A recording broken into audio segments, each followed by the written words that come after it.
മച്ചന്മാരെ എല്ലാവർക്കും സിനിമാറ്റോഗ്രാഫറിന്റെ പുതിയൊരു വീഡിയോയിലേക്ക് സ്വാഗതം. ഇന്ന് നമ്മൾ നോക്കുന്നത് 2024 ഇപ്പൊ റീസെന്റ് ആയിട്ട് പുറത്തിറങ്ങിയ സീറ്റഡൽ ഹണി ബണി എന്ന് പറയുന്ന അടിപൊളി ഒരു വെബ് സീരീസ് ആണ്. ഇതിന്റെ ആദ്യത്തെ 2 എപ്പിസോഡുകളാണ് ഇന്ന് നമ്മൾ ഈ വീഡിയോയിൽ നോക്കാൻ പോകുന്നത്. ഈ വീഡിയോയ്ക്ക് നിങ്ങൾ തരുന്ന സപ്പോർട്ട് അനുസരിച്ച് നമ്മൾ ഇതിന്റെ ബാക്കി എപ്പിസോഡുകളും കൂടി അപ്ലോഡ് ചെയ്യുന്നതായിരിക്കും. അപ്പൊ പറഞ്ഞധികം സമയം കളയുന്നില്ല, നമുക്ക് നേരെ സ്റ്റോറി നോക്കാം. വെബ് സീരീസിന്റെ സ്റ്റാർട്ടിങ്ങില് 2000-ലെ കഥ നടക്കുന്ന പോലെ കാണിക്കുന്നു. ഇപ്പൊ നായിക അവളുടെ മകളും കൂടി സ്കൂട്ടിയിൽ അങ്ങനെ വന്നുകൊണ്ടിരിക്കുകയാണ്. നായികന്റെ മകളുടെ പേര് നാദിയ, നായികന്റെ പേര് ഹണി. അങ്ങനെ ഇപ്പൊ നായിക കൊണ്ട് ഈ മകളെ സ്കൂളിൽ വിട്ടതിന് ശേഷം നേരെ അവൾ വർക്ക് ചെയ്യുന്ന ഹോട്ടലിലേക്ക് എത്തുന്നു. നായിക ഈ ഹോട്ടലിലെ ജോലിക്കാരിയായിരുന്നു. ഈ കാണിക്കുന്ന ഈ വ്യക്തിയാണ് ഈ ഹോട്ടലിലെ മുതലാളി. അയാൾക്കാണെങ്കിൽ നായികനെ കല്യാണം കഴിച്ചാൽ കൊള്ളുന്നുണ്ട്. സോ അയാൾ അതിന് ട്രൈ ചെയ്തുകൊണ്ട് പലപ്പോഴും നായികന്റെ അടുത്ത് വന്നിങ്ങനെ സംസാരിക്കാറുണ്ടായിരുന്നു. എന്നാൽ നമ്മുടെ നായികയ്ക്കാണെങ്കിൽ അത് ഇഷ്ടമല്ലാത്തതുകൊണ്ട് നായിക മാക്സിമം അവോയ്ഡ് ചെയ്ത് പോകും. അങ്ങനെ ആ സീനോടെ കട്ടെ അടുത്ത സീനിൽ നമ്മുടെ നായികയാണെങ്കിൽ എന്തൊക്കെയോ സാധനങ്ങൾ വാങ്ങാൻ വേണ്ടി അവിടുത്തെ മാർക്കറ്റിലേക്ക് വന്നിരിക്കുന്നു. ഈ സമയത്ത് ഒരു വ്യക്തിയാണെങ്കിൽ നായികനെ ടാർഗറ്റ് ചെയ്യുന്നു. ഇത് ശ്രദ്ധിക്കുന്ന നായികയ്ക്ക് അപകടമാണെന്ന് മനസ്സിലാവുകയാണ്. അങ്ങനെ അയാൾ നായികന്റെ അടുത്തേക്ക് നടന്നു നീങ്ങുന്ന സമയം നായികയാണെങ്കിൽ നൈസായിട്ട് അവിടെ നിന്ന് മുങ്ങുന്നു. അങ്ങനെ അവിടുന്ന് രക്ഷപ്പെട്ട നമ്മുടെ നായിക ഒരു സ്ഥലത്ത് ഒളിച്ചു നിന്ന് പേജറിൽ മകൾക്ക് മെസ്സേജ് അയക്കുവാണ്. ഡേഞ്ചർ എന്നും പറഞ്ഞുകൊണ്ടായിരുന്നു നായികന്റെ മെസ്സേജ്. അങ്ങനെ ക്ലാസ്സിൽ ഇരുന്നുകൊണ്ട് ഇത് ശ്രദ്ധിക്കുന്ന നായികന്റെ മകളാണെങ്കിൽ ഓൺ ദ സ്പോട്ടില് ടീച്ചറെ കണ്ണു വെട്ടിച്ച് ക്ലാസ്സിൽ നിന്ന് ചാടുന്നു. ഓൾറെഡി നായിക ഇങ്ങനത്തെ മെസ്സേജ് വന്നിട്ടുണ്ടെങ്കിൽ എന്ത് ചെയ്യണമെന്ന് അവളെ പഠിപ്പിച്ചിട്ടുണ്ടായിരുന്നു. അതനുസരിച്ചാണ് അവൾ ഇതെല്ലാം ചെയ്യുന്നത്. അങ്ങനെ ആ സീനുള്ള കട്ടായി അടുത്ത സീനില് നായികനെ അന്വേഷിച്ചുകൊണ്ടിരിക്കുന്ന വ്യക്തിനെ കാണിക്കുന്നു. ഇതേസമയം അയാളുടെ ടീമിലുള്ള കുറച്ച് ആൾക്കാരും കൂടി എവിടേക്ക് എത്തുന്നു. എന്നിട്ട് ഇപ്പൊ അവരെല്ലാരും കൂടി നായികനെ അന്വേഷിക്കാൻ തുടങ്ങുവാണ്.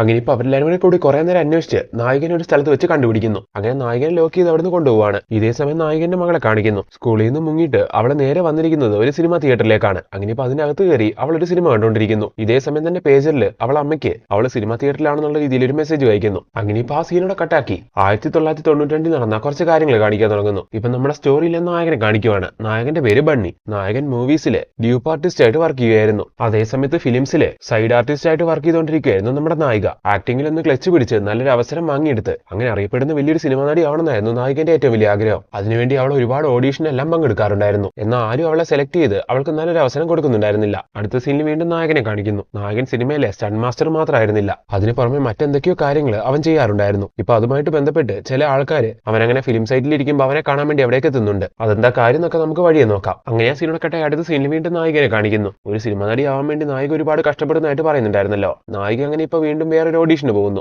ഈ സമയത്ത് ഒരു വ്യക്തി നായകന്റെ അടുത്ത് വന്ന് പറയുകയാണ്, നീ ഞങ്ങളോടൊന്ന് സഹകരിച്ച് നിൽക്കുവാണെങ്കിൽ, ഒന്ന് അഡ്ജസ്റ്റ് ചെയ്യാൻ തയ്യാറാണെങ്കിൽ നല്ല നല്ല ചാൻസ് ഞങ്ങൾ വാങ്ങി തരാമെന്ന്. എന്ന അവസരങ്ങൾക്ക് വേണ്ടി അഡ്ജസ്റ്റ് ചെയ്യാനൊന്നും നായികയ്ക്ക് താല്പര്യമില്ലായിരുന്നു. സോ നായിക കാര്യം ഓപ്പൺ ആയിട്ട് പറഞ്ഞ് അവിടുന്ന് ഇറങ്ങി പോകുന്നു. അടുത്ത സീനിൽ നായിക ഈ കാര്യങ്ങളെല്ലാം ആലോചിച്ച് ആകെ സങ്കടപ്പെട്ടിരിക്കുന്ന സമയം അവിടേക്ക് നമ്മുടെ ബണ്ണി എത്തുവാണ്. ആക്ച്വലി ഇവർ ഒരേ ഫീൽഡിലുള്ള ആൾക്കാരല്ലേ, ഇവർക്ക് മുന്നേ പരിചയം ഉണ്ടായിരുന്നു. അങ്ങനെ ഇപ്പൊ നായിക സങ്കടപ്പെട്ടിരിക്കുന്ന കണ്ടിട്ട് അവൻ വന്ന് കാര്യം ചോദിക്കുന്നു. അപ്പൊ നായിക ഉള്ള പ്രശ്നങ്ങളെല്ലാം പറയുകയാണ്. സിനിമയിൽ നല്ലൊരു ഓപ്പർച്യൂണിറ്റി കിട്ടുവാണെങ്കിൽ എന്റെ ഈ പ്രശ്നങ്ങളെല്ലാം തീരും. അതിനുവേണ്ടിയാണ് ഞാൻ കഷ്ടപ്പെട്ടുകൊണ്ടിരിക്കുന്നത്. പക്ഷെ ആരും എനിക്ക് അവസരം തരുന്നില്ല. അവസരം തരാൻ കഴിയുന്ന ആൾക്കാരൊക്കെ എന്നോട് ഇങ്ങനെയാണ് സംസാരിക്കുന്നത്. അങ്ങനെ നായകന്റെ സങ്കടമെല്ലാം കേൾക്കുന്ന സമയത്ത് നായകനാണെങ്കിൽ അവളെ സമാധാനിപ്പിക്കുന്നു. നിന്റെ ഈ കഷ്ടപ്പാടെല്ലാം മാറാനായിട്ട് ഞാനൊരു കാര്യം പറയാം. ഒരു പ്രധാനപ്പെട്ട ജോലിയാണത്, നിനക്കത് ചെയ്യാൻ കഴിയുമെന്ന് നായകൻ ചോദിക്കുന്നു. അപ്പൊ നായിക അതെന്ത് ജോലിയാണെന്ന് ചോദിക്കുവാണ്. നീ സിനിമയിൽ ചെയ്യാൻ ആഗ്രഹിക്കുന്ന പോലെ ഒരു തരം ആക്ടിംഗ് ആണതും, പക്ഷെ അതിൽ കുറച്ച് റിസ്ക് ഒക്കെ ഉണ്ടാവും. ഞാനും എന്റെ ഈ ജോലികൾക്കിടയിലൂടെ അങ്ങനത്തെ കാര്യങ്ങൾ ചെയ്യാറുണ്ട്. അപ്പൊ എന്ത് പറയുന്നു, നീ ഓക്കെ ആണോ? ഇല്ലടാ, നീ പറയുന്ന വെച്ച് നോക്കുവാണെങ്കിൽ എന്തോ വലിയ റിസ്ക് ഉള്ള പരിപാടിയാണെന്ന് തോന്നുന്നു, അതുകൊണ്ട് ഞാനില്ല. എങ്ങനെയും പറഞ്ഞ് നായിക അവിടെ നിന്ന് പോവുകയാണ്. അടുത്ത സീനിൽ നായികയാണെങ്കിൽ അവളുടെ റൂമിലേക്ക് എത്തുന്നു. ഈ സമയത്ത് അവളുടെ റൂമിലെ സാധനങ്ങളെല്ലാം റൂം ഓണർ വന്ന് പുറത്തിറക്കിയിട്ടിരിക്കുകയായിരുന്നു. കാരണം അവൾ വാടക കൊടുത്തിട്ട് വരെ കുറെ മാസങ്ങളായിരുന്നു. അങ്ങനെ കരഞ്ഞുകൊണ്ട് നായിക സാധനങ്ങളെല്ലാം എടുത്തുകൊണ്ട് അവിടെ നിന്ന് അങ്ങനെ പോവുകയാണ്. അവൾ ചെല്ലുന്നത് അവളുടെ ഒരു ഫ്രണ്ടിന്റെ റൂമിലേക്കായിരുന്നു. അങ്ങനെ അന്ന് രാത്രി നായിക അവിടെ സ്റ്റേ ചെയ്യുകയാണ്. ഫ്രണ്ടിന്റെ റൂമിൽ അവളുടെയും കുറച്ച് ഫ്രണ്ട്സ് ഉണ്ടായിരുന്നു. അവർക്ക് നായിക വന്നത് ഒട്ടും ഇഷ്ടമായില്ല. അങ്ങനെ അവരതിനെ പറ്റിയെല്ലാം സംസാരിക്കുന്നത് നായിക കേൾക്കുന്നു. അങ്ങനെ ഫീലായ നായികയാണെങ്കിൽ അടുത്ത ദിവസം തന്നെ അവിടെ വിട്ട് പോകണമെന്ന് പ്ലാൻ ചെയ്യുന്നു. അങ്ങനെ അടുത്ത ദിവസം രാവിലെ തന്നെ അവൾ അവിടെ വിട്ട് പോവുകയും ചെയ്യുവാണ്. അടുത്ത സീനിൽ ബണ്ണിന്റെ ടീമിനെ കാണിക്കുന്നു. ബണ്ണിന്റെ ടീമിൽ ടോട്ടൽ 4 പേരുണ്ട്. നായകൻ ഫിലിമിൽ ചെയ്തുകൊണ്ടിരിക്കുന്ന ജോലിക്ക് പുറമെ മറ്റൊരു ജോലി ചെയ്യുന്നുണ്ടെന്ന് പറയുന്നുണ്ടായിരുന്നില്ലേ, ആ ജോലിയിലെ നായകന്റെ ടീമാണ് ഈ ബാക്കി 3 പേരും. ഇവരെല്ലാരും കൂടി എന്തോ ഒരു കാര്യം ചെയ്യുന്നതിനെ പറ്റിയാണ് ഇപ്പൊ ചർച്ച ചെയ്തുകൊണ്ടിരിക്കുന്നത്. അത് ചെയ്യാൻ വേണ്ടിയായിരുന്നു നായകൻ വിളിച്ചിട്ടുണ്ടായിരുന്നത്. അടുത്ത സീനിൽ നായികനെ കാണിക്കുന്നു. ഇപ്പൊ തങ്ങനെ ഒരു ഇടം പോലും ഇല്ലാതെ നായിക കഷ്ടപ്പെടുവാണല്ലോ. ഇങ്ങനെ കഷ്ടപ്പെടുന്ന സമയത്ത് റിസ്ക് ഒന്നും നോക്കണ്ടെന്നുള്ള രീതിയിൽ നായകൻ പറഞ്ഞ ഓപ്പർച്യൂണിറ്റി ചെയ്യാനായിട്ട് നായിക റെഡി ആവുന്നു. അങ്ങനെ നായകന്റെ അടുത്ത് വന്ന് അവൾ ഓക്കെ പറയുകയാണ്. അങ്ങനെ ആ സീനോടെ കട്ടായി വീണ്ടും കഥ പ്രസന്റിലേക്ക് വരുന്നു. അതായത് 2000-ലേക്ക് വരുന്നു. ഇപ്പൊ നായകനെ ആക്രമിച്ച് അവളെ അവിടെ നിന്ന് തട്ടിക്കൊണ്ടു പോകുന്ന ആൾക്കാരെ കാണിക്കുന്നു. അവര് കാറിൽ നായകനെ അങ്ങോട്ട് കൊണ്ടുപോയിക്കൊണ്ടിരിക്കുകയാണ്. അറ്റ് ദ സെയിം ടൈം നായകന്റെ മകളെ കാണിക്കുന്നു. അവളിപ്പോഴും തിയേറ്ററിൽ വെയിറ്റ് ചെയ്തുകൊണ്ടിരിക്കുകയാണ് അമ്മന്റെ വരവിനായിട്ട്. അങ്ങനെ ഇപ്പൊ അമ്മ വരാനായില്ലേ, എന്താ ചെയ്യേണ്ടതെന്ന് ചോദിച്ചുകൊണ്ട് അവൾ പേജിൽ അടുത്ത് മെസ്സേജ് അയക്കുന്നു. എന്നാൽ അതിന് റിപ്ലൈ ഒന്നും വരുന്നില്ല. അങ്ങനെ റിപ്ലൈ വരാതിരുന്ന എന്ത് ചെയ്യണമെന്ന് അമ്മ ഓൾറെഡി അവൾക്ക് പറഞ്ഞു കൊടുത്തിട്ടുണ്ടായിരുന്നു. അങ്ങനെ ഇപ്പൊ അതേപോലെ അവൾ ചെയ്യുവാണ്. എന്താന്ന് നോക്കിയിട്ടുണ്ടെങ്കിൽ അവിടെ തിയേറ്റർ ഓപ്പറേറ്ററിന്റെ അടുത്ത് ചെന്ന് അങ്ങളെ എനിക്കൊരു ഫോൺ നമ്പറിലേക്ക് ഒന്ന് കോൾ ചെയ്ത് തരുമോ എന്ന് ചോദിക്കുവാണ്.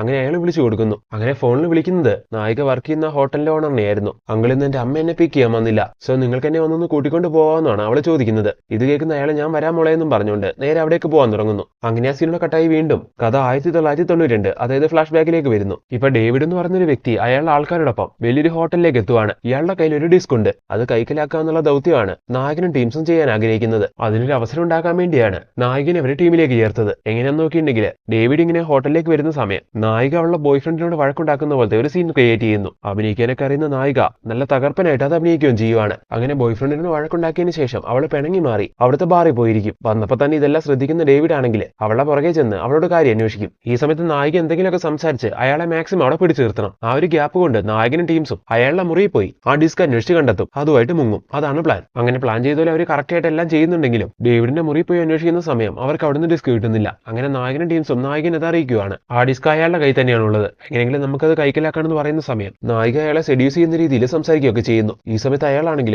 നമുക്ക് റൂമിലേക്ക് പോവാന്നും പറഞ്ഞ് നായികനെയും കൂട്ടിക്കൊണ്ട് അയാളുടെ റൂമിലേക്ക് പോവാണ്. റൂമിലെത്തിയതിനു ശേഷം നായികയാണെങ്കിൽ മദ്യമെല്ലാം ഒഴിച്ചു കൊടുത്ത് അയാളെ കൊണ്ട് അത് കുടിപ്പിക്കുന്നു. അങ്ങനെ ഒരുപാട് കുടിച്ച ആ ഹാങ് ഓവറിൽ അയാൾ മയങ്ങുവാണ്. അങ്ങനെ ആ സാഹചര്യം മുതലാക്കി നായികയാണെങ്കിൽ അയാളുടെ പോക്കറ്റ് എല്ലാം തപ്പി ആ ഡിസ്ക് കണ്ടെത്തുന്നു. എന്നിട്ട് നൈസായിട്ട് അതും കൊണ്ട് അവിടെ നിന്ന് മുങ്ങാൻ തുറക്കുന്ന സമയത്ത് അയാൾക്ക് ബോധം തെളിയുവാണ്. അങ്ങനെ നായിക വന്നതിന്റെ ഉദ്ദേശം മനസ്സിലാക്കി അയാളാണെങ്കിൽ പുറകെ ചെന്ന് നായികനെ ആക്രമിക്കുന്നു. നായിക ഇയർഫോൺ യൂസ് ചെയ്യുന്നുണ്ടായിരുന്നു. അങ്ങനെ നായിക പ്രശ്നത്തിലാന്നുള്ള കാര്യം അവിടുത്തെ സൗണ്ട് എല്ലാം കേട്ട് നായകനും ടീംസും മനസ്സിലാക്കുന്നു. എങ്ങനെയെങ്കിലും പോയി അവളെ സേവ് ചെയ്യണമെന്ന് നായകൻ ഈ സമയം പറയുന്നു. എന്നാൽ ടീം സമ്മതിക്കുന്നില്ല. എടാ നമ്മൾ അകത്തേക്ക് എന്നാൽ നമ്മളും കൂടി പെടും, അതുകൊണ്ട് അവളുടെ കാര്യം നോക്കണ്ട, നമുക്ക് ഇവിടുന്ന് രക്ഷപ്പെടാമെന്ന് അവർ പറയുന്ന സമയം നിങ്ങൾ പേടിയുണ്ടെയും പൊക്കോ, എനിക്ക് അവളെ അങ്ങനെ വിട്ടിട്ട് വരാൻ കഴിയില്ല എന്നും പറഞ്ഞ് നായകൻ അവിടെ ഓടി ചെല്ലുവാണ്. ഇതേ സമയം മുറിയിലുള്ള ഡേവിഡിനെയും നായികനെയും കാണിക്കുന്നു. നായികനെ ഇപ്പൊ കെട്ടിവെച്ച് ഡേവിഡ് അവളെ ഒരുപാട് തല്ലിക്കൊണ്ടിരിക്കുകയാണ്. സർ ഇനിയൻ ഇങ്ങനെ തല്ലല്ലേ എന്ന് നായിക ഈ സമയത്ത് റിക്വസ്റ്റ് ചെയ്യുന്നു. ഈ സമയത്ത് ഡേവിഡ് ചോദിക്കുവാണ്, നിന്നെ ആരെ ഇങ്ങോട്ട് അയച്ചത്, വിശ്വമാണോ? സാർ ഇതിന് പുറകിൽ ആരാണെന്നൊന്നും എനിക്ക് അറിയത്തില്ല, എനിക്ക് കുറച്ച് കാശ് തരാമെന്ന് പറഞ്ഞു, പൈസയ്ക്ക് ആവശ്യമുള്ളതുകൊണ്ട് ഞാനത് ഏറ്റു, അത്രേ എനിക്ക് അറിയത്തുള്ളൂ. എന്നാൽ ഇതൊന്നും വിശ്വസിക്കാത്ത രീതിയിൽ അയാളാണെങ്കിൽ വീണ്ടും നായകനെ തല്ലുന്ന ആ സമയത്താണ് നായകൻ അവിടേക്ക് എത്തുന്നത്. അങ്ങനെ ഇപ്പൊ അവിടേക്ക് എത്തിയ നായകൻ അയാളുടെ ആൾക്കാരെല്ലാം ആക്രമിച്ച്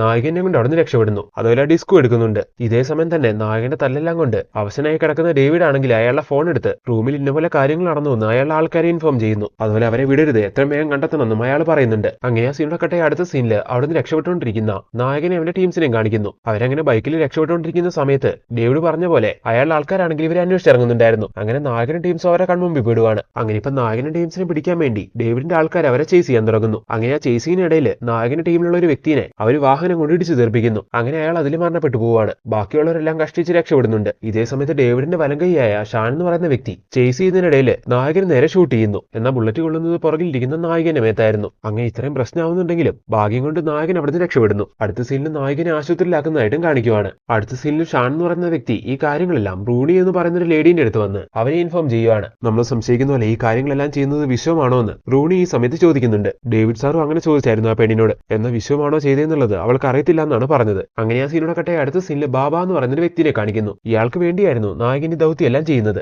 അങ്ങനെ ഇപ്പൊ അയാളുടെ അടുത്ത് നിന്ന് സംഭവിച്ച കാര്യങ്ങളെല്ലാം നായകൻ തുറന്നു പറയുന്നു. ഇത് കേട്ട് ബാബ ഒരുപാട് ടെൻഷൻ ആവുന്നു. നിങ്ങളുടെ കോഡിനെയുമായ വിശ്വ എന്നുള്ളത് അവർ കണ്ടെത്തിയിട്ടുണ്ട്, അതിനെപ്പറ്റി അന്വേഷിക്കുന്നുണ്ടെന്ന് എനിക്കൊരു വിവരം കിട്ടി. അതിനാൽ നായകനെ ഇതിൽ ഇൻവോൾവ് ചെയ്യിച്ചതും അവളെ രക്ഷിക്കാൻ വേണ്ടി പുറകെ ചെന്നതൊക്കെ മണ്ടത്തരായി പോയെന്നും ബാബ ഈ സമയത്ത് പറയുവാണ്. അതുപോലെ അവൾ സിനിമയിലൊക്കെ അഭിനയിക്കാറുള്ളതുകൊണ്ട് അവളെ കണ്ടുപിടിക്കാനും അവർക്ക് ഈസി ആയിരിക്കും. അവളെ കണ്ടുപിടിച്ചാ നമ്മുടെ ബാക്കി പ്ലാനിങ് എല്ലാം തകർന്നു പോകും. ഇങ്ങനെയും കൂടി ബാബ പറയുന്ന സമയത്ത് ബാബ പേടിക്കേണ്ട, വേണ്ട കാര്യങ്ങൾ ഞാൻ നോക്കി ചെയ്തോളാം എന്ന് നായകൻ ഉറപ്പ് കൊടുക്കുന്നു. അടുത്ത സീനിൽ വീണ്ടും കഥ 2000-ലേക്ക്, അതായത് പ്രസന്റിലേക്ക് എത്തുന്നു. പ്രസന്റിൽ നായകൻ ഒരു ബോറിംഗ് ലൈഫാണ് ജീവിച്ചുകൊണ്ടിരിക്കുന്നത്. പ്രസന്റിൽ നായക ഒരു ആപത്തിപ്പെട്ടിരിക്കുകയാണല്ലോ. ആ ഇൻഫർമേഷൻ കറക്റ്റ് ആയിട്ട് ഇപ്പൊ നായകന് കിട്ടുന്നു. അങ്ങനെ അതറിഞ്ഞത് നായകനാണെങ്കിൽ അവളെ സേവ് ചെയ്യണമെന്നുള്ള രീതിയിൽ അതിനുവേണ്ടി ഇറങ്ങുവാണ്. അടുത്ത സീനിൽ നായകന്റെ മകളെ കാണിക്കുന്നു. നായിക വർക്ക് ചെയ്യുന്ന ഹോട്ടലിലെ ഓണറെ വിളിച്ച് തന്നെ കൂട്ടിക്കൊണ്ട് പോകുന്ന അവൾ റിക്വസ്റ്റ് ചെയ്തുകൊണ്ട് അയാളാണെങ്കിൽ അവളെ കൂട്ടിക്കൊണ്ട് അയാളെ വീട്ടിലേക്ക് വരുന്നുണ്ടായിരുന്നു. അങ്ങനെ ഇപ്പൊ നായകന്റെ മകളോട് മോളുടെ അമ്മ എവിടെ പോയതാ, എപ്പോഴാ വരിക എന്നൊക്കെ അയാൾ ചോദിക്കുന്നു. എവിടെ പോയതാന്ന് എനിക്കറിയത്തില്ല, എന്തായാലും ഉടനെ വരുമെന്ന് അവൾ ഈ സമയത്ത് മറുപടി കൊടുക്കുന്നു. അങ്ങനെ ആ സീനിയുടെ കട്ടായി അടുത്ത സീനില് നായകനെ തട്ടിക്കൊണ്ടു പോകുന്ന ആ വ്യക്തികളെ കാണിക്കുന്നു. കാറിൽ ഇപ്പൊ അവരങ്ങനെ പോയിക്കൊണ്ടിരിക്കുകയാണല്ലോ. ഈ സമയത്ത് നമ്മുടെ നായികയാണെങ്കിൽ ഒരുപാട് കഷ്ടപ്പെട്ട് അവരുടെ കൈക്കിൽ നിന്ന് രക്ഷപ്പെടുന്നു. എന്നിട്ട് പേജിൽ ചെക്ക് ചെയ്യുന്ന സമയത്താണ് മകളുടെ ആ മെസ്സേജ് എല്ലാം നായിക കാണുന്നത്. എത്രയും വേഗം അവളെ സേവ് ചെയ്യണമെന്ന് ഈ സമയം നായിക പ്ലാൻ ചെയ്യുന്നു. ഇതേ സമയം ആ ഓണറിന്റെ വീട്ടിലുള്ള മകളെ കാണിക്കുവാണ്. നായകന്റെ കുട്ടി അവിടെ ഉള്ളതെന്ന് അറിഞ്ഞിട്ട് നായകനെ ഫോളോ ചെയ്യുന്ന സംഘമില്ലേ, അവരുടെ ആൾക്കാരിപ്പം മകളെ പിടിച്ചോണ്ട് പോകാൻ വേണ്ടി അവിടേക്ക് എത്തിയിരിക്കുവാണ്. അങ്ങനെ ഇപ്പൊ ഡോറി തട്ടുന്ന സമയത്ത് നായകന്റെ ബോസ്, അതായത് ആ ഹോട്ടൽ മലയാളി ഒന്ന് വാല് ഓർക്കുന്നു. കുട്ടിയുടെ അമ്മ പറഞ്ഞിട്ട് അവളെ കൂട്ടിക്കൊണ്ടു പോകാൻ വേണ്ടി വന്നതാണ് ഞങ്ങളെന്ന് പറയുന്ന സമയത്ത് അവരുടെ സംസാരത്തിൽ നിന്ന് അവർ പറയുന്നത് കള്ളമാണെന്ന് അയാൾക്ക് മനസ്സിലാവുന്നു. അങ്ങനെ അയാൾ മോളെ തന്നുവിടില്ല എന്ന് പറയുന്ന സമയം അവന്മാർക്ക് ദേഷ്യം വന്ന് നായകന്റെ ബോസിനെ ഷൂട്ട് ചെയ്ത് കൊല്ലുന്നു. എന്നിട്ട് മകളെ വീട് മുഴുവൻ അന്വേഷിക്കുവാണ്. ഇതേ സമയം പുറത്തിറക്കുന്ന ഈ സൗണ്ട് എല്ലാം കേട്ട് നായകന്റെ മകള് അവിടുന്ന് കറക്റ്റ് ആയിട്ട് രക്ഷപ്പെടുന്നുണ്ടായിരുന്നു. അങ്ങനെ രക്ഷപ്പെട്ടു പോകുന്ന സമയത്ത് നായകന്റെ പേജിലേക്ക് അവളെ ഹെൽപ്പ് എന്ന് മെസ്സേജ് അയക്കുന്നു. ഇത് കറക്റ്റ് ആയിട്ട് നായിക കാണുന്നുണ്ട്. അങ്ങനെ അവളെന്തോ അപകടത്തിലാണെന്നുള്ള കാര്യം നായിക മനസ്സിലാക്കുന്നു. അങ്ങനെ അവളെ രക്ഷിക്കാൻ വേണ്ടി നായിക ഓടുന്ന ഓടുന്നത് കാണിച്ചുകൊണ്ട് ഫസ്റ്റത്തെ എപ്പിസോഡ് തീരുവാണ്. രണ്ടാമത്തെ എപ്പിസോഡിന്റെ സ്റ്റാർട്ടിംഗിൽ നായകൻ ജനിച്ചു വളർന്ന അവന്റെ ആശ്രമം കാണിക്കുവാണ്. ഇവിടെ വെച്ചാണ് നായകൻ അവന്റെ ടീമിലെ ബാക്കി 3 പേരെയും കിട്ടിയത്. ഒരാളൊന്നും മരിച്ചു പോയായിരുന്നല്ലോ, ഇപ്പൊ ബാക്കി 2 പേരുണ്ട്. അങ്ങനെ ഇപ്പൊ നായകനെ ആശ്രമത്തിലേക്ക് എത്തുന്ന സമയം നായകന്റെ ടീമിലുള്ള ചാക്കോ എന്ന് പറയുന്ന വ്യക്തി നായകന്റെ അടുത്തേക്ക് വരുന്നു. കഴിഞ്ഞ 8 കൊല്ലമായിട്ട് ഇവർ തമ്മിൽ ഒരു കണക്ഷനും ഇല്ലായിരുന്നു. അങ്ങനെ ഇപ്പൊ നായകനെ കണ്ട സന്തോഷത്തില് ചാക്കോ നായകനെ കെട്ടിപ്പിടിക്കുന്നു. എന്നിട്ട് എത്ര നാളായിട്ട് കണ്ടിട്ടെന്നൊക്കെ ചോദിക്കുവാണ്. ഇവരൊന്ന് ചെയ്യാൻ ഉദ്ദേശിച്ച ആ മിഷൻ ഇല്ലായിരുന്നോ, അത് പൂർത്തിയായിട്ടില്ലായിരുന്നു. അതിന്റെ ഒരു സങ്കടം ഇവന്റെ മനസ്സിലുണ്ട്. അത് മാത്രമല്ല, ഇപ്പൊ നായകൻ വന്നിരിക്കുന്നത് നായിക ഇങ്ങനെ ഒരു ആപത്തിൽ പെട്ടിരിക്കുകയാണ്, അവളെ സേവ് ചെയ്യാനാണെന്ന് പറയുന്നു. ഇത് കേൾക്കുന്ന സമയത്ത് ചാക്കോ പറയാണ്, ഞാനിപ്പോ ഫാമിലിയൊക്കെ ആയിട്ട് സമാധാനമായിട്ട് ജീവിച്ചു പോരുവാണ്. പക്ഷെ നീ ഇങ്ങനെ ഒരു കാര്യം പറയുമ്പോൾ എനിക്ക് നിന്നെ ഹെൽപ്പ് ചെയ്യാതിരിക്കാൻ കഴിയില്ല. അതുകൊണ്ട് ഞാനുണ്ട് നിന്റെ കൂടെ എന്ന്. അത് വേണ്ട, നീ സമാധാനമായിട്ട് ജീവിച്ചു വരുവാന്നല്ലേ പറഞ്ഞത്. എനിക്ക് വേണ്ടി നീ അത് കളയാൻ നിൽക്കരുത്. ഇല്ല, എന്തൊക്കെ വന്നാലും ഞാൻ നിന്റെ കൂടെ വരുമെന്ന് ചാക്കോ ഈ സമയത്ത് പറയുന്നു. അങ്ങനെ ആ സീനോട് കട്ടായി അടുത്ത സീനിൽ നമ്മുടെ നായികനെ കാണിക്കുന്നു. മകളുടെ മെസ്സേജ് കിട്ടിയതും നായികയാണെങ്കിൽ അവളെ രക്ഷിക്കാൻ വേണ്ടി അവിടെ ഓടുന്നതായിട്ട് കാണിക്കുന്നുണ്ടായിരുന്നല്ലോ. ഇപ്പൊ ആ റോഡിലൂടെ ഒരു വണ്ടി വരുവാണ്. അപ്പൊ ആ വണ്ടി തടഞ്ഞു നിർത്തി അവരുടെ കയ്യിൽ നിന്ന് ആ വണ്ടി കൈക്കലാക്കിയിട്ട് നായിക അതും കൊണ്ട് അവിടേക്ക് പോകാൻ തുടങ്ങുന്നു. ഇതേ സമയം നായികന്റെ മകളെ കാണിക്കുന്നു. നായികനെ പോലെ തന്നെ മകളും ഭയങ്കര ധൈര്യശാലിയായിരുന്നു. അവളെ പിടിക്കാമെന്ന വില്ലന്മാരുടെ കയ്യിൽ നിന്ന് വളരെ തന്ത്രപൂർവ്വമായിട്ട് അവൾ രക്ഷപ്പെട്ടു പോവാണ്. ഓരോ സ്ഥലത്തേക്ക് എത്തുമ്പോഴും ഞാൻ ഇവിടെ ഉണ്ടെന്നും പറഞ്ഞുകൊണ്ട് അവൾ പേജറിൽ അമ്മയ്ക്ക് അപ്ഡേറ്റ് കൊടുക്കുന്നുണ്ട്. അങ്ങനെ നമ്മുടെ നായിക പെട്ടെന്ന് തന്നെ അവിടേക്ക് എത്തി അവളെ കണ്ടുപിടിക്കുന്നു. എന്നിട്ട് അവളെ കൊണ്ട് അവിടെ നിന്ന് രക്ഷപ്പെടുവാണ്. അങ്ങനെ ആ സീനോട് കട്ടെ അടുത്ത സീനിൽ വീണ്ടും 1992 വരുവാണ്. അതായത് ഫ്ലാഷ് ബാക്കിലേക്ക് വരുവാണ്. ഇപ്പൊ ബാബേനോട് സംസാരിച്ചുകൊണ്ട് നിൽക്കുന്ന നായകനെ കാണിക്കുന്നു. ഉണ്ടായ പ്രശ്നത്തിൽ നിന്ന് എങ്ങനെ രക്ഷപ്പെടാന്നൊക്കെ അവർ പ്ലാൻ ചെയ്തുകൊണ്ടിരിക്കുകയാണ്. ഈ സമയത്താണ് അവിടെ ബാബേന്റെ വൈഫ് വരുന്നത്. ഇവരെ നായകൻ ആദ്യമായിട്ട് കാണുമായിരുന്നു. അങ്ങനെ ഇപ്പൊ അവരെ പരിചയപ്പെടുകയൊക്കെ ചെയ്യുന്നു. അങ്ങനെ ആ സീനോട് കട്ടായ അടുത്ത സീനില് റൂണി എന്ന് പറയുന്ന ലേഡീനെയും അവളുടെ ടീമിനെയും കാണിക്കുന്നു. ഹോട്ടലിൽ വെച്ച് ഡേവിഡ് നായകനോട് സംസാരിക്കുന്നതിന്റെ CCTV ഫുട്ടേജ് എല്ലാവർക്കും കിട്ടിയിട്ടുണ്ട്. അങ്ങനെ ഇപ്പൊ അത് വെച്ച് നായകനെ ഐഡന്റിഫൈ ചെയ്യാൻ വേണ്ടി ശ്രമിക്കുകയാണ് അവര്. അടുത്ത സീനിൽ നായകന്റെ കുട്ടിക്കാലം കാണിക്കാൻ തുടങ്ങുവാണ്. ഒരു സെമീന്ദർ ഫാമിലിയിലുള്ളതായിരുന്നു നമ്മുടെ നായിക. അവൾക്കൊരു ചേട്ടനുണ്ടായിരുന്നു. ചേട്ടനെ മാത്രമേ വീട്ടുകാർ പഠിപ്പിക്കാറുണ്ടായിരുന്നുള്ളൂ. പെൺകുട്ടികൾ വീട്ടിലിരിക്കേണ്ടവരാണെന്നുള്ള അങ്ങനത്തെ ഒരു ചിന്താഗതിക്കാരായിരുന്നു അവര്. എന്നാൽ ചേട്ടൻ പഠിക്കുന്ന പോലെ പഠിക്കാൻ പോകണമെന്നും ഒരുപാട് കഴിവുകളെല്ലാം ഉണ്ടാക്കിയെടുക്കണമെന്നും നായികയ്ക്ക് ആഗ്രഹം ഉണ്ടായിരുന്നു. അതുകൊണ്ട് തന്നെ ആരും അറിയാതെ ചേട്ടന്റെ ബുക്കെല്ലാം എടുത്ത് അവൾ പഠിക്കാനൊക്കെ തുടങ്ങുന്നു. അതുപോലെ ഇവരുടെ വീട്ടില് ഒരുപാട് ഗണ്ണുകളെല്ലാം ഉണ്ടായിരുന്നു. അതും എടുക്കാനുള്ള പവേഴ്സ് ആണുങ്ങൾക്ക് മാത്രമായിരുന്നു. എന്നാൽ നമ്മുടെ നായിക അനുവാദം ഇല്ലാഞ്ഞിട്ടും ആ ഗണ്ണുകളെല്ലാം എടുത്ത് അത് വെച്ച് പ്രാക്ടീസ് എല്ലാം ചെയ്യുന്നു. നല്ല രീതിയിൽ ഷൂട്ട് ചെയ്യാനൊക്കെ പഠിക്കുവാണ്. അതുപോലെ കുതിരനെ ഓടിക്കാനും അങ്ങനെ എല്ലാത്തിലും നായിക പ്രാക്ടീസ് എടുക്കുവാണ്. അവിടെ ഉണ്ടായിരുന്ന ഒരു ജോലിക്കാരനായിരുന്നു നായികനെ അതിനെല്ലാം ഹെൽപ്പ് ചെയ്തുകൊണ്ടിരുന്നത്. അങ്ങനെ ഇപ്പൊ ആ സീനെല്ലാം കട്ടായി അടുത്ത സീനില് 1992 വീണ്ടും വരുന്നു. അവിടുന്ന് രക്ഷപ്പെടുന്ന സമയത്ത് ബുള്ളറ്റ് കൊണ്ട നായികനെ ആശുപത്രിയിലാക്കുന്നുണ്ടായിരുന്നല്ലോ നായകൻ. അതിനുശേഷം നായകനാണെങ്കിൽ അവന്റെ മുറിയിലേക്ക് അവളെ കൊണ്ടുവന്നിരിക്കുവാണ്. വേദന കൊണ്ടാണെങ്കിൽ നായികയ്ക്ക് അനങ്ങാൻ വയ്യ. ശേഷം വീണ്ടും നായകന്റെ കുട്ടിക്കാലം കാണിക്കാൻ തുടങ്ങുവാണ്. കല്യാണപ്രായം എത്തുമ്പോഴേക്കും നായികനെ അവളുടെ വീട്ടുകാർ കല്യാണം കഴിപ്പിക്കുന്നു. അതും പ്രായമായ ഒരു വ്യക്തിയുമായിട്ട്. ഒരുപാട് പ്രായമുള്ള അയാള് അധികം നാളെ ജീവിച്ചു പോവില്ല എന്ന് നായികയ്ക്ക് അറിയായിരുന്നു. കണക്കുകൂട്ടികളെ തന്നെ കല്യാണം കഴിഞ്ഞ് കുറച്ച് നാളങ്ങ് കഴിയുമ്പോഴേക്കും പ്രായം കാരണം അയാൾ മരിച്ചു പോകുന്നു. അതിനുശേഷം നായിക കുറച്ച് നാൾ അവിടെ ഒറ്റയ്ക്ക് താമസിച്ചു. ശേഷം വീട്ടുകാരെ ഒന്നും അറിയിക്കാതെ അവിടെ നിന്ന് രക്ഷപ്പെട്ടതാണ്. അങ്ങനെയാണ് ഈ നാട്ടിലേക്ക് എത്തി ഇനി ആഗ്രഹിച്ചൊരു ലൈഫ് ജീവിക്കാമെന്ന് വിചാരിച്ച് നായിക അതിനുവേണ്ടി ഹാർഡ് വർക്ക് ചെയ്തുകൊണ്ടിരുന്നത്. അങ്ങനെ ഇരിക്കുന്ന സമയത്താണെങ്കിൽ എല്ലാം സംഭവിച്ചതും. അങ്ങനെ ഇപ്പൊ ആ സീനോടൊക്കെ ടൈം വീണ്ടും 92 വരുന്നു. ഇപ്പൊ നായകൻ നായികനെ പറഞ്ഞ് മനസ്സിലാക്കുവാണ്, ഡേവിഡിന്റെ ആൾക്കാർക്ക് നിന്നെ ശരിക്കും മനസ്സിലായിട്ടുണ്ട്. അതുകൊണ്ട് ഇനി നീ സിനിമയിൽ അഭിനയിക്കാൻ പോയാ അതിലൂടെ അവർ നിന്നെ ഫൈൻഡ് ചെയ്യും. അത് നിന്റെ ജീവന് തന്നെ ആപത്തായിരിക്കും. അതുകൊണ്ട് ഇനി നീ സിനിമയിൽ അഭിനയിക്കാൻ പാടില്ല എന്ന്. സോ ഇന്നു മുതൽ നീ മറ്റൊരാളായിരിക്കും. പുതിയൊരു ലൈഫായിരിക്കും നിനക്ക്. ഇത് കേട്ട നായികയ്ക്ക് ഇനി തനിക്കൊരു സിനിമ നടി ആവാന്നുള്ള മോഹം നടക്കില്ലല്ലോ എന്ന് ആലോചിച്ച് ഒരുപാട് സങ്കടം തോന്നുന്നു. കുറച്ചേരം കഴിഞ്ഞ് നായികയാണെങ്കിൽ നായകനോട് അവനെ പറ്റി ചോദിക്കാൻ തുടങ്ങുന്നു. അപ്പൊ അവൻ അവന്റെ ഫ്ലാഷ് ബാക്ക് എല്ലാം പറയാൻ തുടങ്ങുവാണ്. നായകന്റെ അച്ഛൻ വലിയൊരു പോലീസ് ഓഫീസർ ആയിരുന്നു. ചെറുപ്പത്തിൽ നായകൻ അവന്റെ പാരന്റ്സിനോടൊപ്പം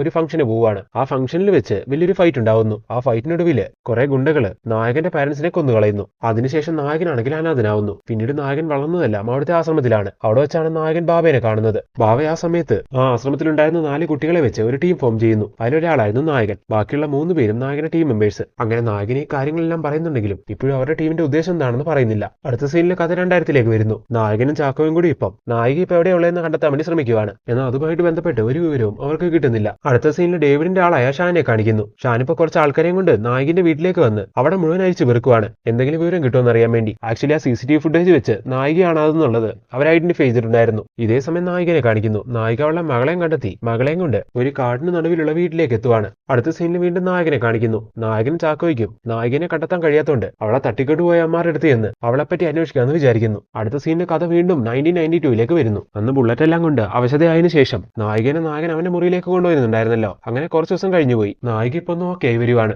അങ്ങനെ ഒരുമിച്ചൊരു മുറിയിൽ താമസിക്കാൻ തുടങ്ങിയതോടെ അവർ തമ്മിൽ ഒരു കെമിസ്ട്രി വർക്കൗട്ട് ആവാൻ തുടങ്ങുന്നു. അങ്ങനെ വളരെ പെട്ടെന്ന് അവരകലാൻ കഴിയാത്ത രീതിയിൽ പ്രണയിക്കാനും തുടങ്ങുവാണ്. കഴിഞ്ഞ കുറെ നാളുകളായിട്ട് നായിക ആ മുറി തന്നെയാണ്. ആ മുറി വിട്ട് പുറത്തേക്ക് ഇറങ്ങിയിട്ടില്ല. അങ്ങനെ ഇരുന്നിരുന്ന് ബോറടിക്കുന്ന സമയത്ത് ഒരു ദിവസം നായകനോട് പറയുവാണ്, എനിക്കിനി ഇങ്ങനെ ഇവിടെ ഇരിക്കാൻ കഴിയില്ല. എന്തായാലും എന്റെ അഭിനയം എന്നുള്ള ആഗ്രഹം നടക്കില്ലല്ലോ. അതുകൊണ്ട് നിങ്ങളുടെ ഗ്രൂപ്പിലേക്ക് ഞാനും ചേരുക. നിങ്ങൾ ചെയ്യാൻ ഉദ്ദേശിക്കുന്ന മിഷൻ എന്താണെങ്കിലും ഇനി അതിൽ ഞാനും ഉണ്ട്. ഞാനും അതിന്റെ ഒരു ഭാഗമാണ്. ഇനി അത് നീ വിചാരിക്കുന്നവരല്ല, ഭയങ്കര റിസ്ക് ആണ്. ഇത് കേട്ട നായിക റിസ്ക് എടുക്കാൻ ഞാൻ തയ്യാറാണെന്ന് പറയുന്നു. ശരി, ഞാൻ എന്റെ ടീമിനോടൊന്ന് ആലോചിക്കട്ടെ എന്നും പറഞ്ഞ് അടുത്ത സീനിലെ നായകനാണെങ്കിൽ ഭാവേനെ കണ്ടി കാര്യങ്ങളെല്ലാം പറയുന്നു. എടാ, അവൾ ആരാ എന്താന്ന് പോലും നമുക്കറിയത്തില്ല. അങ്ങനെയുള്ള അവളെ നമ്മുടെ ടീമിലേക്ക് ചേർത്താൽ എന്താവുമെന്ന് ബാവ ചോദിക്കുന്ന സമയം ഒന്നുമില്ലെങ്കിൽ നമ്മൾ കാരണമാണ് അവളുടെ ലൈഫ് ഇങ്ങനെ ആയിപ്പോയത്, അതെങ്കിലും നമ്മൾ ആലോചിക്കേണ്ടതെന്ന് നായകൻ പറയുന്ന സമയം എന്നാൽ ശരി ഓക്കെ അവൾക്ക് വേണ്ട ട്രെയിനിങ് കൊടുത്തോളാം ബാവ പറയുന്നു. അങ്ങനെ ബാവന്റെ പെർമിഷനോട് കൂടി നായകനെ ടീമിലേക്ക് എടുക്കുവാണ് അവര്. ശേഷം എല്ലാവരും കൂടി നായികയ്ക്ക് ട്രെയിനിങ് കൊടുക്കുന്നു. അങ്ങനെ എല്ലാ കാര്യങ്ങളും നായിക പഠിച്ചു വരുവാണ്. ചെറുപ്പകാലത്ത് നായികയാണെങ്കിൽ ഗണ്ണെല്ലാം ഷൂട്ട് ചെയ്യാൻ കറക്റ്റ് ആയിട്ട് പഠിച്ചിട്ടുണ്ടായിരുന്നല്ലോ, അതുകൊണ്ട് തന്നെ അതിന് പ്രത്യേകിച്ച് ട്രെയിനിങ് ഒന്നും അവർക്ക് കൊടുക്കേണ്ടി വരുന്നില്ല. അതിലെല്ലാം നായിക പെർഫെക്റ്റ് ആയിരുന്നു. ശേഷം നായികയ്ക്ക് അവര് പുതിയൊരു പേരും ഐഡന്റിറ്റി എല്ലാം കൊടുക്കുന്നു. അങ്ങനെ നായിക എല്ലാം കൊണ്ടും പെർഫെക്റ്റ് ആയെങ്കിലും ബാവയ്ക്ക് ഇപ്പോഴും നായകന് വിശ്വാസമില്ലായിരുന്നു. അതുകൊണ്ട് തന്നെ മിഷൻ എല്ലാം നിങ്ങൾ 4 പേരും കൂടെ തന്നെ ചെയ്താൽ മതി, ഇനി എന്തെങ്കിലും ആവശ്യം വന്നാൽ മാത്രം അവളെ വിളിച്ചാൽ മതി എന്നും പറഞ്ഞ് അവളൊരു സബ്സ്റ്റിറ്റ്യൂട്ട് ആയിട്ടായിരുന്നു അയാൾ കണക്കാക്കിയിരുന്നത്.